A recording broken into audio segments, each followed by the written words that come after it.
Professeur Bernard Lascola, pouvez-vous nous faire le bilan de l'activité du laboratoire P3 de l'IHU pendant cette épidémie de Covid-19?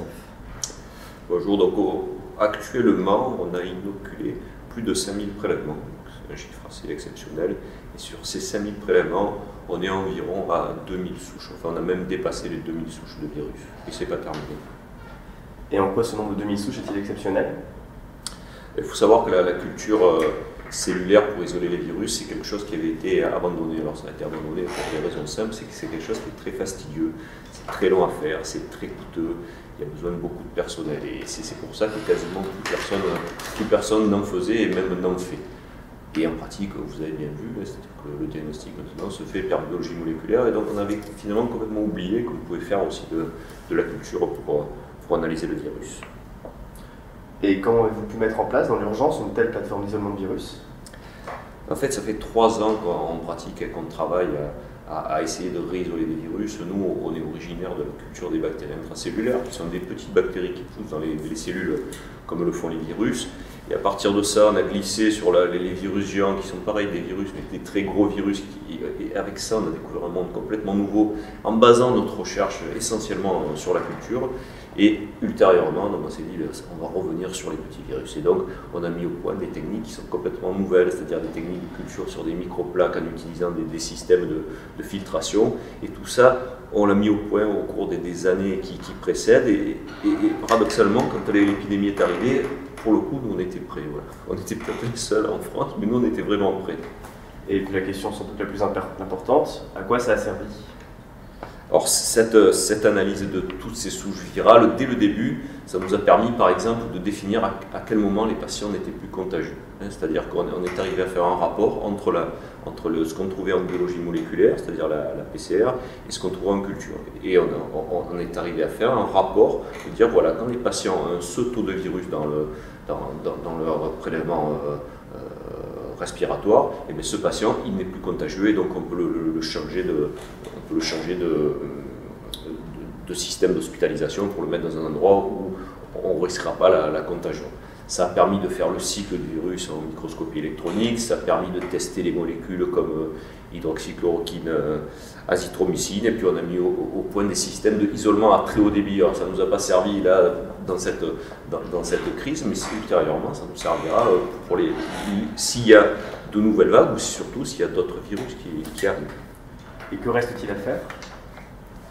En pratique, là, actuellement, on continue à isoler des virus, c'est-à-dire à peu près, on a une vingtaine de souches actuellement, et donc on les inocule toutes.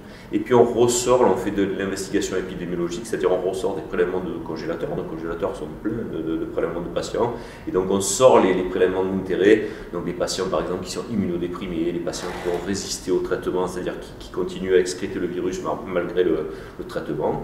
Et puis ça sert à faire de l'épidémiologie, à déterminer le génome des virus, ce que fait Anthony Levasseur. Pourquoi faire de telles investigations épidémiologiques? Comment se font-elles? Alors, en termes de virus et de génome, alors dès le début de la crise, on a focalisé tous nos efforts sur le séquençage, la notation, l'analyse fine et la comparaison des génomes de coronavirus isolés à partir de chaque patient positif au Covid-19. Alors actuellement, nous avons 494 génomes complets de coronavirus. Alors, en France, il y a 389 génomes, tout confondu, donc on va rajouter ces génomes, ce qui va permettre d'avoir un groupe, une cohorte française importante et revenir dans le top 5 des pays européens et limitrophes sur la production de génomes de coronavirus.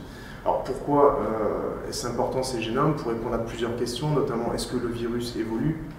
Est-ce qu'il y a des mutations qui vont avoir un rôle sur la transmissibilité, sur l'évolution des patients par rapport à la maladie? Donc ce sont ces questions que la génomique tente d'apporter des éléments de réponse. Pouvez-vous nous décrire vos premiers résultats sur l'analyse des génomes de coronavirus déjà séquencés dans le laboratoire?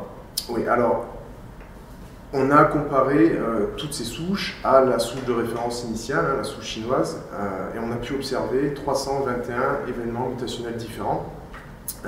Parmi ces 321 événements, il y avait 178 mutations, ce qu'on appelle non synonymes, c'est-à-dire qui vont changer de l'acide aminé, qui peuvent avoir un impact fonctionnel. On a également vu des délétions sur certaines zones.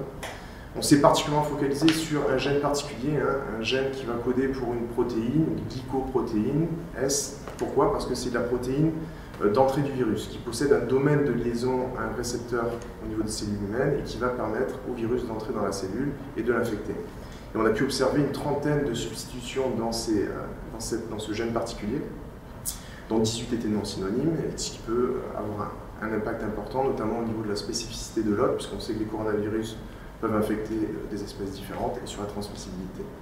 Également, cette protéine S et ses mutations sont importantes parce que cette protéine est la cible de thérapies antivirales pour bloquer par exemple le récepteur et cette protéine. Donc toutes ces mutations sont à prendre en compte. Donc au final, on a pu observer sur ce premier groupe de données plus de 161 mutations différentes qui n'avaient jamais été observées dans les génomes de coronavirus mondiaux. Et qu'en est-il de l'évolution des souches de coronavirus que vous avez pu analyser dans votre cohorte française? Alors, on a retracé l'histoire évolutive de chacune des souches en reconstruisant ce qu'on appelle les arbres phylogénétiques, c'est-à-dire un arbre généalogique de chacune des souches. On a deux études, on a centré bien sûr nos souches sur tous les génomes français et également on a fait une analyse globale avec tous les génomes mondiaux, donc plusieurs milliers de génomes. Donc on observe des mutations dans certains groupes, dans certains clades. Au niveau France, on s'aperçoit que nos souches sont distribuées dans plusieurs de ces groupes, ce qui signifie que la souche a beaucoup circulé, ou ça peut être aussi des phénomènes de convergence évolutive, c'est-à-dire des mutations identiques qui sont apparues dans des souches non apparentées.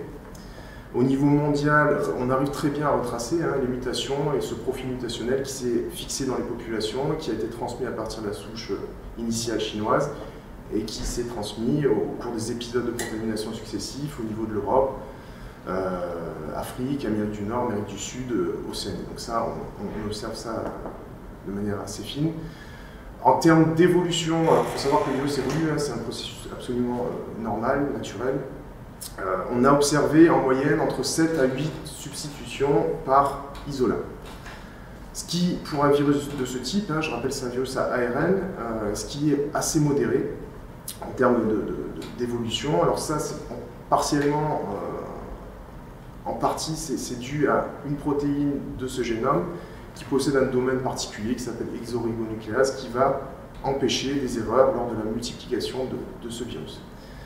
En termes d'origine de ce virus, nous n'avons pas observé de cicatrices résiduelles qui seraient dues à des manipulations de biologie moléculaire. Tout ce que l'on a observé sont des phénomènes qui se produisent naturellement, tels que des recombinaisons et des adaptations en fonction de l'hôte. Est-ce que vous avez pu observer des souches qui, suite à des mutations, seraient plus agressives que d'autres?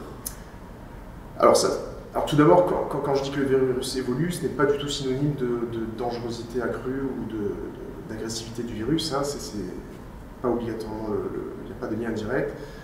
Alors ça c'est vraiment un point important, ce que l'on a fait, on a corrélé toutes ces mutations avec les patients. Alors il faut savoir que dans les patients, il y a des groupes de personnes qui vont très bien, des personnes qui ont des symptômes légers, jusqu'à sévères, qui passent en réanimation, ou encore des patients qui vont avoir une charge virale pendant un certain temps. Donc ce que l'on a fait, c'est qu'on a corrélé tous ces groupes de patients avec les différentes mutations et les profils mutationnels dans chaque groupe.